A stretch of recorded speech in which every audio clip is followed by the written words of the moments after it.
player do you think that moved this offseason is going to have the biggest impact on their new squad? I'm going to go with CP3. And we're talking about, having an impact not just on Victor Wembanyama, but the rest of those young players in that locker room and taking a lot of pressure off of Greg Popovich.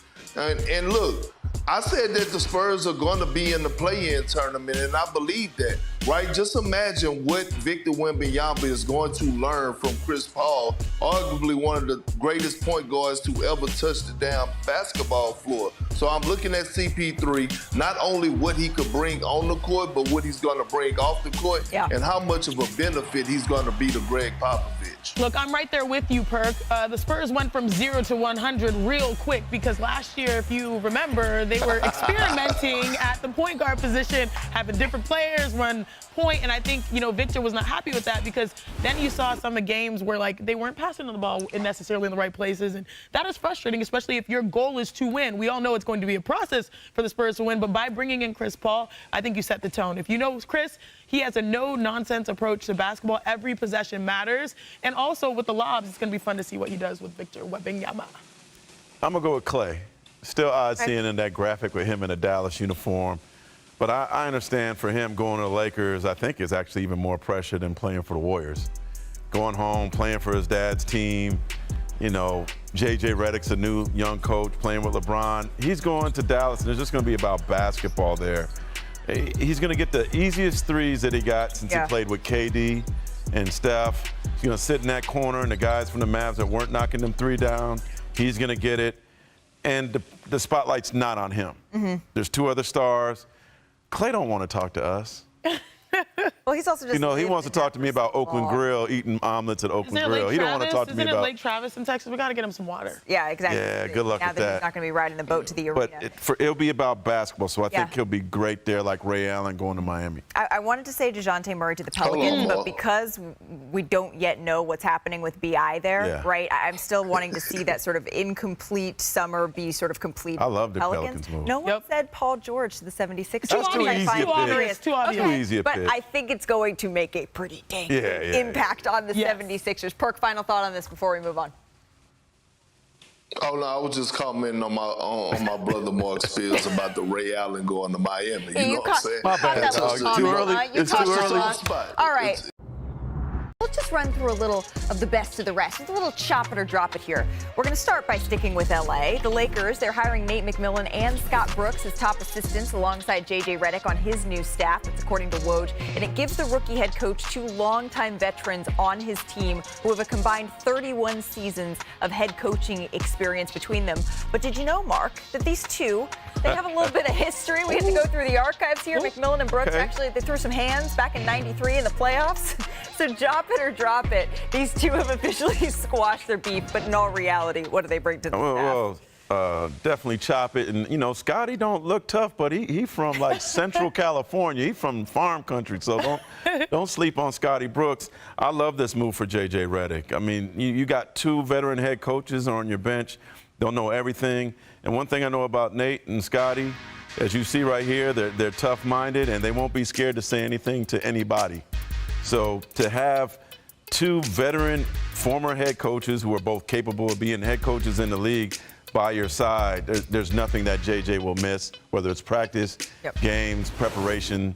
Great move by JJ. I love that little, freeze right there on the strangle moment. All right, Chiney, next up, Klay Thompson. The four-time champ's 13-year run with the Golden State Warriors has come to a close. It's still weird seeing his name over a Dallas Mavericks signage here, right? His longtime teammate, Draymond Green, offered up his perspective on his latest podcast episode. Take a listen.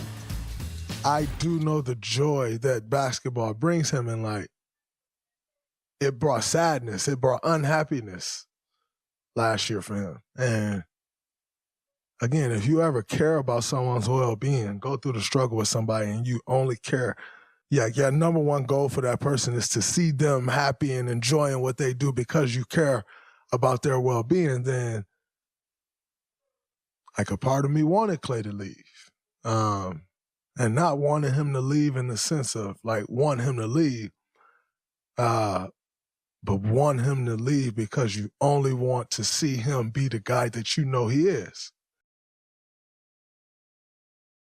So Draymond thinks that basketball brought sadness and unhappiness to Klay last season, which honestly makes me sad to think about because Klay, when you watch him and he kind of has that fire in him, he's one of the most fun players to watch in the NBA. So chop it or drop it. Do you think that Dallas sort of gives him that renewed sense of joy in this game? Let's chop it. Okay. Absolutely. And I think when you care about someone, you want them to be great no matter what environment they're in. And I do like that Draymond did say that. And he also said that he had some tears. He didn't show it in the podcast, but you know, guys are brothers. Man juice.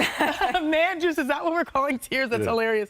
But I do think it's difficult, especially when you're the first one of the big three in Golden State to have their role truly minimized and also a lot of their problems pinned on you not performing at the level that came before. Now he chose to go somewhere where he doesn't have to deal with that. His role as a catch and shooter purely is going to be maximized alongside Luka Doncic, and you cannot knock him for wanting that, particularly because it's a difficult position to be in. So I'm happy that they're happy, both of them, and care about the well-being first and foremost. And it's interesting to hear that perspective from Draymond, a player that not that long ago we had questions about whether or not he would be the first player of that trio to exit Golden State, and now it is still that duo is still intact. All right, let's go to the East now. Next up, Donovan Mitchell. He dropped a little commercial. Did you see this for his newest shoe? Three-stripe life. So he threw down a monster dunk in this ad, but Perk, was it too good of a slam? Watch it here. Chop it or drop. Like, is this real? Absolutely not. You know what was real? Me shooting those three-point shots. Me shooting those three-point shots with lethal shooter. Right here, they added a little something to that. You could tell when he went between his legs, it sped up a little bit. So, I mean, you know, at the end of the day, it was a dope commercial. Shout out to Cam Wilder. I see him doing his thing. You know what I'm saying? One of those guys in the YouTube space that has maximized to his ability. A lot of people, first of all, the video of you shooting threes got like hundreds of thousands of millions of views, Perk. People probably thought that was Photoshop too. Come on, man. Doc should have let you shoot threes, man. Doc should have let you shoot. My dunk video is actually No, I believe you, Perk, I believe it. Yours were real. All right, last up, y'all. Have you checked the ESPN bet odds lately? The Thunder, they leapfrogged the Denver Nuggets. They have the best odds to win the Western Conference. So chop it or drop it, Marc. Oklahoma City has the best chance. They are the best team in the West here. Chop it. All right. They've made some great moves. Caruso, obviously. What has Denver done? Got DeAndre Jordan back. It's been really, really quiet. A lot of pressure on Calvin Booth. I like this because if you go just by the standings, yes, OKC is, they finished #1 in the West and they added key pieces. Their big question mark was who would be that guy to bolster alongside Chet Holmgren, the paint, protect the paint. They added some protection there with Isaiah Hartenstein. And overall, they got the guy that everyone wanted, Alex Caruso. Yes. That competitive guy that can help you win games based off of how hard he plays. I like it, but I don't know, Malika. You tell me. There's something to me about the Timberwolves. There's something to me. I know they fell short. But don't forget about, the Nuggets or who? No, the Nuggets I'm a little bit concerned about. I think that they have let a lot of pieces go here. I think that the Timberwolves are going to come back and try to avenge farther than they were last season. Because technically they were farther than the Thunder. Right, but I think that Oklahoma City, I think that they addressed the exact needs that they needed to this offseason. And largely we're seeing the Timberwolves sort of run it back. What do you think, Perk?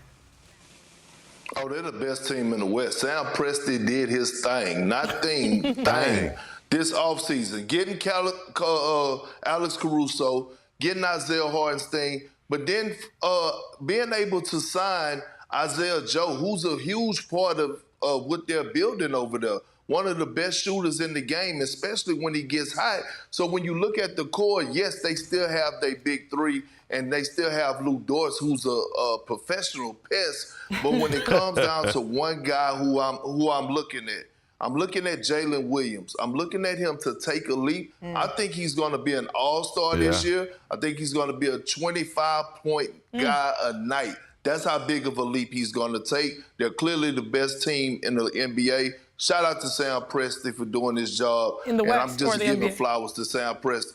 No, in the West. Okay. Excuse me. I'm sorry, Sinead. I'm just giving flowers to Sam Presti. Sometimes when you give out flowers, he gave me my biggest the bouquets contract. get bigger than the bouquets get bigger than you thought they would. All right. And I got on lavender. I got on lavender.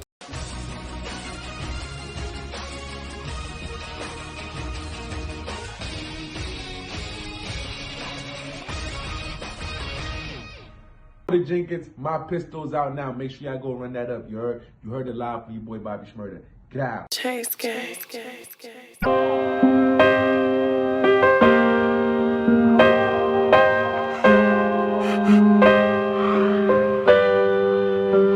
This one for all my gangster niggas. This one right here is for all the people that really been through something. Them streets. Where would I be without my pistol? You live by it, you die by it, that shit true. Lost a couple homies, some real shit I got hit too. Gotta watch your back, you get killed, niggas are spin through. Where would I be without my pistol? You live by it, you die by it, that shit true. Lost a couple homies, some real shit I got hit too. Gotta watch your back, you get killed, niggas are spin through. Where would I be without my? Where would I be without my pistol? Where would I be without my pistol? My pistol. Where would I be without my? Them niggas caught me lacking, had that thing right by my side. Already one in the head, nigga, this shit do or die. You fuck around and lose your life, you come and playin' with mine. I told them boys this shit get hot when you playin' with fire. Boy better not jump up on that block if he ain't ready to ride. Goofy musta thought it was cool, we just tryna survive. That musta went over his head, same way bullets gon' fly. You know that shit ain't got no name once they open they glide. Need to stop shooting from that corner, nigga, run down my side. Niggas saying they doing drills, taking innocent lives. Niggas shooting for clout, they never really hitting them guys. I keep it on me all the time, but would I be without my? You live by it, you die by it, that shit true. Lost a couple homies, some real shit I got hit too. Gotta watch your back, you get killed, niggas that spin through. Where would I be without my pistol? You live by it, you die by it, that shit true. Lost a couple homies, some real shit I got hit too. Gotta watch your back, you get killed, niggas that spin through. Where would I be without my? Where would I be without my pistol? Where would I be without my? Where would I be without my? Where would I be without my Glocky? She a thotty, she be all over my body. Can I love you or you are for everybody? If I leave, she coming right beside me. Like, was only one by my side. Not go home and play, nigga, you gon' die. The house broken up, niggas, they been fried. Like, free skin, he got locked for homicide. Like, so I'm trapping on my lonely. And I'm swerving in the foreign by my dolly. And these niggas outside not really my homies. Free gang, free broke, free the homies. Like, why they talking like they on that, but these niggas ain't on shit. All my niggas sliding and my niggas talking blicks. Betty on my side and she really with the shit. Talking real crazy, she gon' push a nigga away. So I'm trapping on my lonely.